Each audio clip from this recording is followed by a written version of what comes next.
Hey guys, welcome to an episode of Cooking and Growing with the Frisbees. Not doing much growing today because we've just had an ice storm down here in Georgia, so there's no growing. I've taken some pictures of the garden and I'll post those online as well so you can see kind of the damage, but tons of ice out here. And down here in Georgia, we're not ready for those sort of things.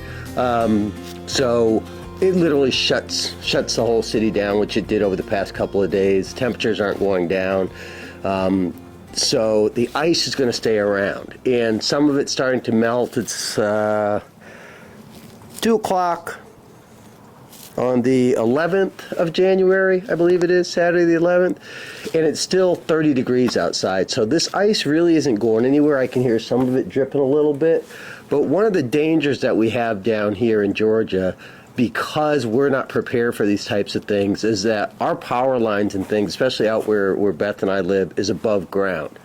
So you have a danger of ice buildup on power lines, ice buildup on tree limbs, and then the weight of that and the wind that's supposed to pick up today to be about 30 miles an hour. The danger of it is you start to get power outages because the tree limbs fall on the power lines from the weight of the ice. The power lines come down from the weight of the ice, and I think we got like 0.25 inches or 0.25 inches of ice, and it's sticking around. So there'll be a little bit melting today, but then another refreeze. So this is going to be around a while. So one of the things that we did to be prepared, and I wanted to show you today, was our setup for our generator.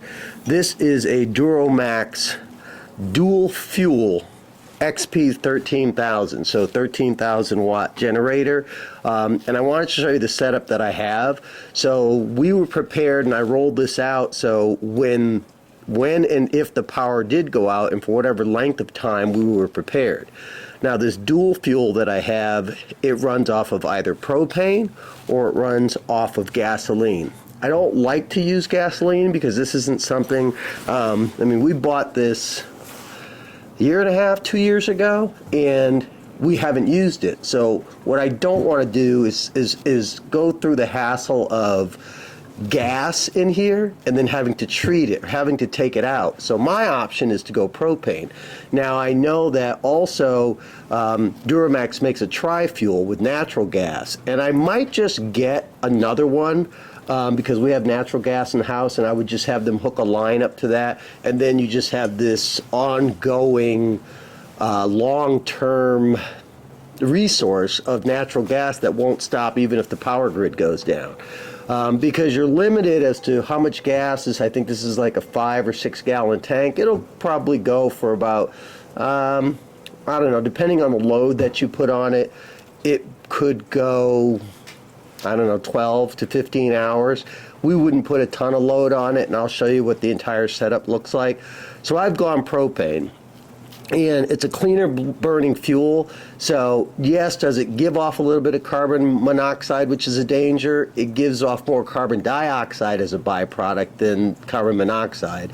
That way I can have it parked under here, the protected part of the deck, which is under the covered portion, so no rain, no snow or anything gets here. If I had to burn fuel, I'd probably put it outside a little bit further and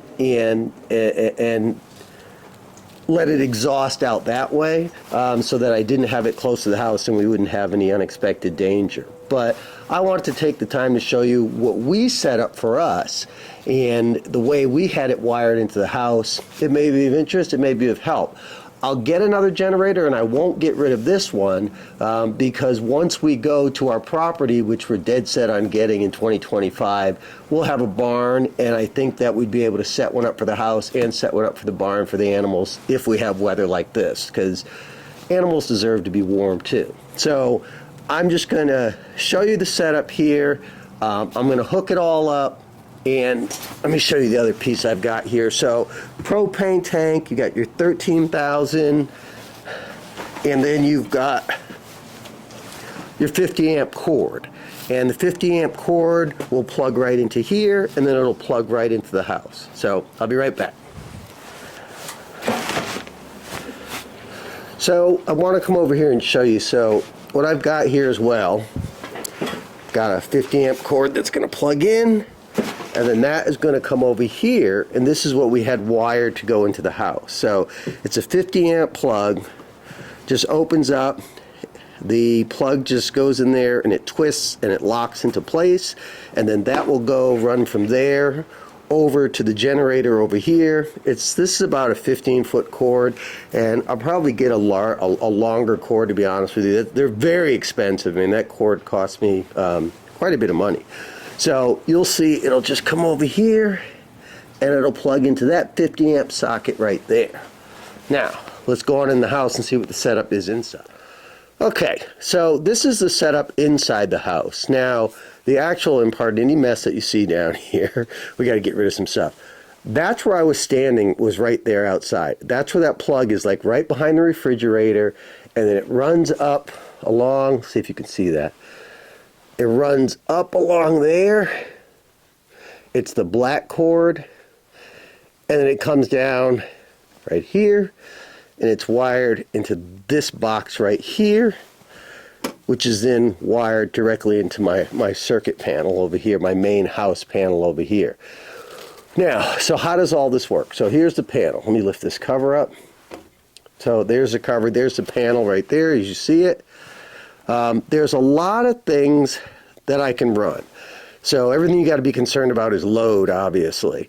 And I don't think we'll ever be running too many things, but because I had a 13,000 watt generator, and on propane I think it's putting out maybe 10 or 11,000 watts. So you're limited as to what you can actually put on this panel. So I'll show you, here's the things that we have on the panel that I thought were important in both winter and summer. And in summertime, you would say, why do you need it in the summertime in Georgia? Because as you guys all know, we get some very wicked thunderstorms down here, and that also takes out the power. So I made a choice. I brought an electrician in here. I didn't do this myself. I brought an electrician in here, and I made the choice that what I want to have on this panel was my AC upstairs or my AC downstairs. So I need to have AC on the main floor. That's basically where we'll start occupying in an emergency. There's no reason to go up to the second floor.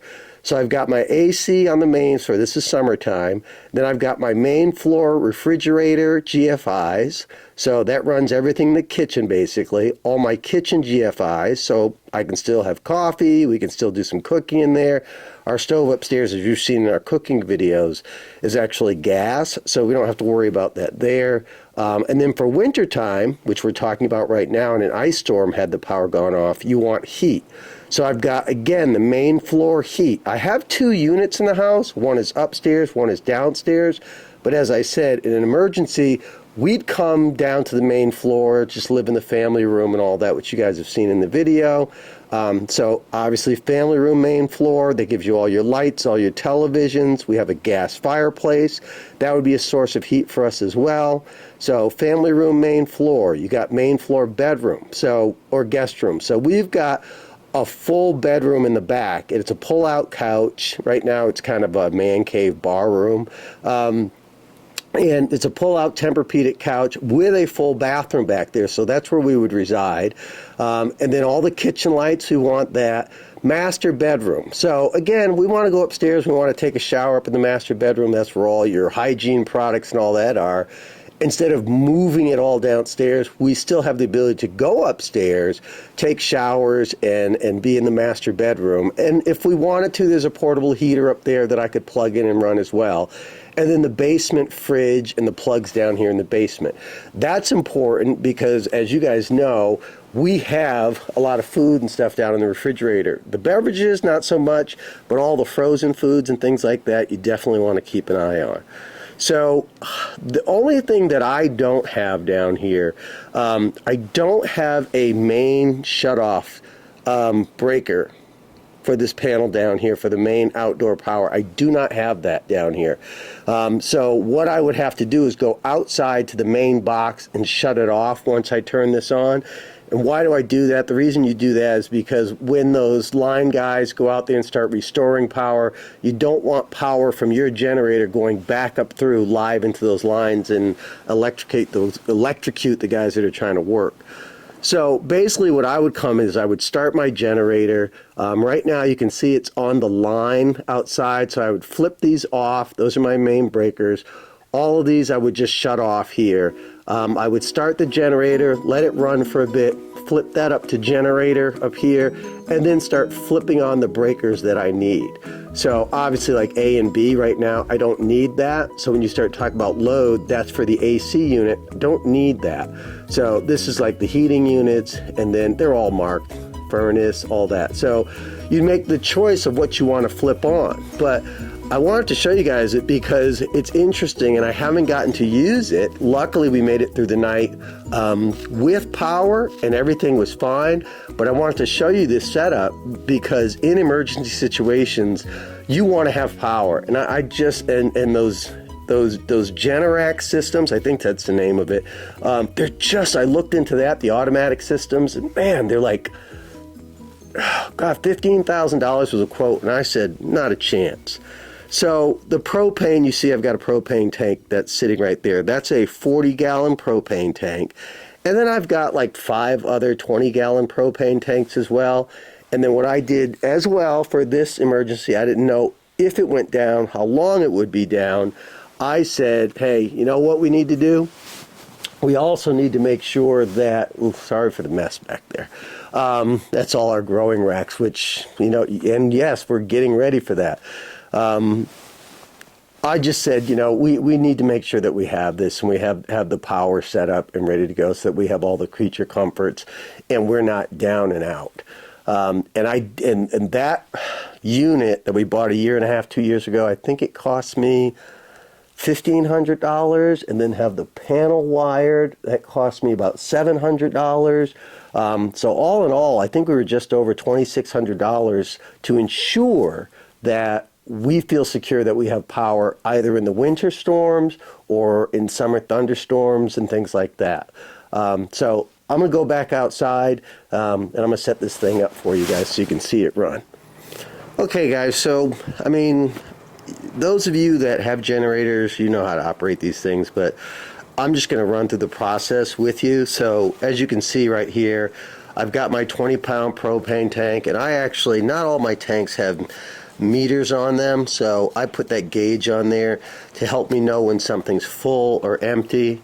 It is hooked to the propane line here, and I come down here and I have to choose which fuel. This is gas, that is for storage, this is propane. One of the things I had to do, it is electric start. One of the things I had to do was replace the battery because I had a tender on it, but it just wasn't operating properly, I guess, so my battery was dead. And I'm glad that 2 days prior to the storm coming in, I went to kind of set this up and check through it because I had to go to my local store and replace that 12-volt battery that's down there. So you can see this is hooked up, that's on there tight. I've chosen propane. Now I come over here and I just open up my propane tank. Make sure you open it all the way, let that run in there. Okay, and then once again, there's my 50 amp cord that runs across here. I've got it sitting on this chair because I just don't like the pressure that it would put on this. I wish that I had bought a box that was, instead of being oriented this way, that was oriented this way, so that wouldn't put this pressure on it. That's why I've got it sitting on the chair. So that goes directly into the house and goes over to that panel. And then the switch is down here, so I've opened that up. Let's see now, it should be pretty easy. I've got propane on, propane's in, it's opened up, breaker is off. I turn the switch to the on position. I hit engine start.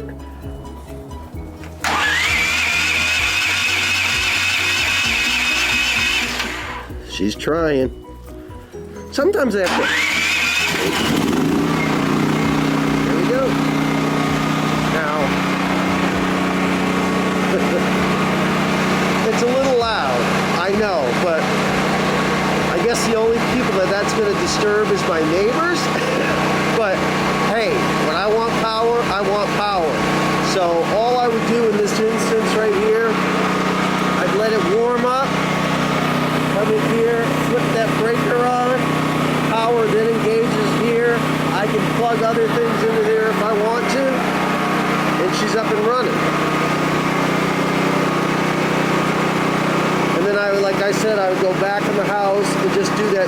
ways of turning off the line, turning the generator on, and then choosing the things that I want to run. So she's running, she's humming along. All you have to do to shut this off is come over here and shut off the supply of propane. So I'll go ahead and do that.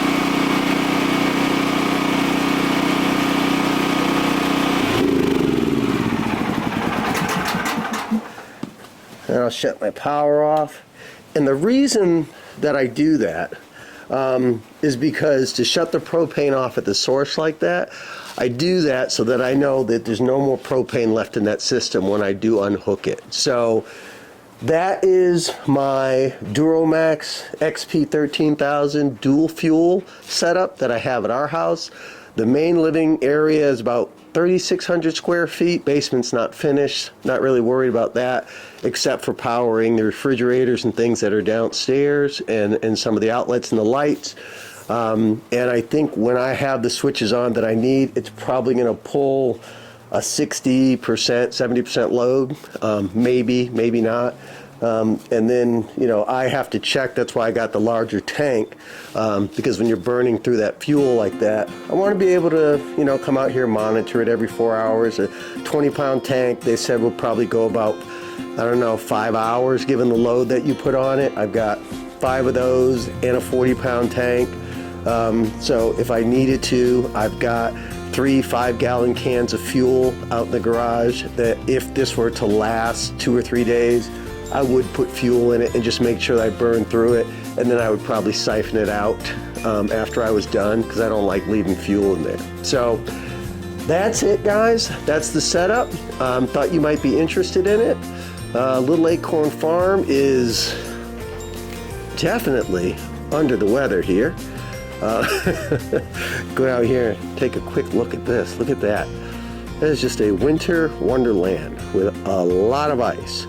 So, guys, thanks for watching. We'll see you next time.